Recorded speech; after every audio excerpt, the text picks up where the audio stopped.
प्राप्त हुए देवी देवों की पूजा से, नाना प्रकार के पुरणों से और मातु पिता अनुकंपा से।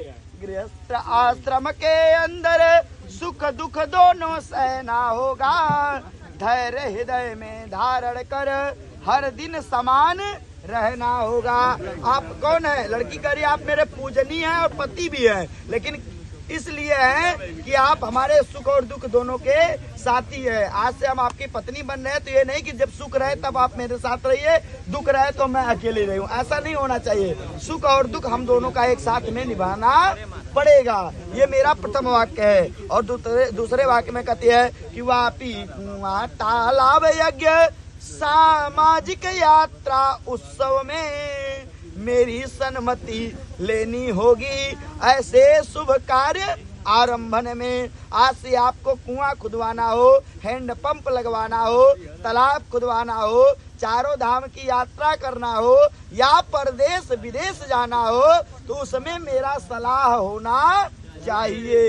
ये मेरा दूसरा वाक्य है। लड़की कहती है। तीसरे वाक्य में कहती है कि नारी नैसर्गिक श्रद्धा है, व्रत दान और उद्यापन में व्रत भंगन करना आप कभी, ऐसे शुभ कार्य आरंभन में। नारी नैसर्गिक शब्द से होता है जन्म जाति लक्षण। लड़कियों का एक लक्षण होता है, गुण होता है, क्या होता है? दान और पुण्य और धर्म करना। तो लड़की कहती है मैं आपके घर पे जाऊंगी, दान पुण्य धर्म करूंगी, आप उसमें रोकेंगे टोकेंगे नहीं। जैसे मैं अपने परिवार में धर्म करती थी वैसे आपके परिवार में भी धर्म करूंगी, उसमें आप रोकेंगे नहीं। ये मेरा आपसे तीसरा वाक्य है। और चौथे वाक्य में लड़की कहती है कि सुंदर शुभ कर्मों से अपने पशुधान धमागन जो करना, गृह रक्षा करने हेतु सदा प्रीतम मुझको अर्पण करना। सुंदर शुभ कार्यों से आपकी जो सुंदर नौकरी है, सुंदर व्यवसाय है, चाहे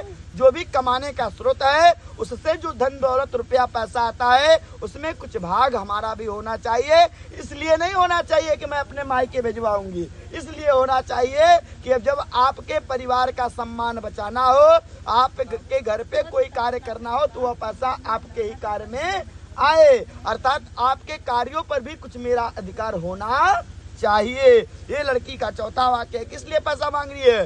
गृह रक्षा करने हेतु सदा, घर की कारभार चलाने के लिए कुछ उसका भी भाग होना चाहिए। और पांचवें वाक्य में लड़की कहती है क्रय विक्रय हो जब वाहन का, हाथी घोड़ा पशु प्राणी का, पत्नी की राय जरूरी है, रखना तो लाज मेरी वाणी का।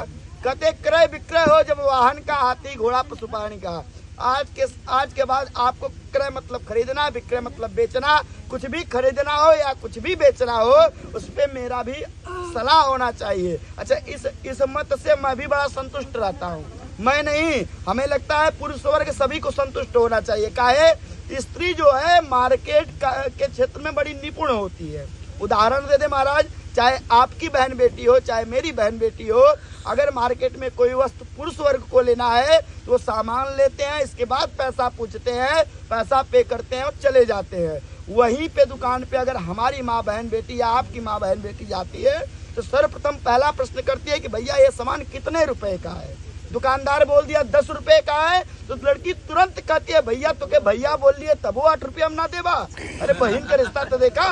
कहती इसमें निपुण होती हैं, ये इनको नैसर्गिक गुण मिला है, तो इसमें तो पूरा छूट देना चाहिए। वही लड़की करिए कि आपके घर पे कुछ खरीदना हो बेचना हो तो मेरा भी सलाह होना चाहिए। अच्छा, आजकल ब्रांड में भी लोग भी सही, कुल ब्रांड जाने नहीं, कौन ब्रांड का मोबाइल बढ़िया है, कौन ब्रांड का मशीन बढ़िया है, ये उत्तम कार्य है, ठीक ना। इस प्रकार लड़की छठवें वाक्य में कहती है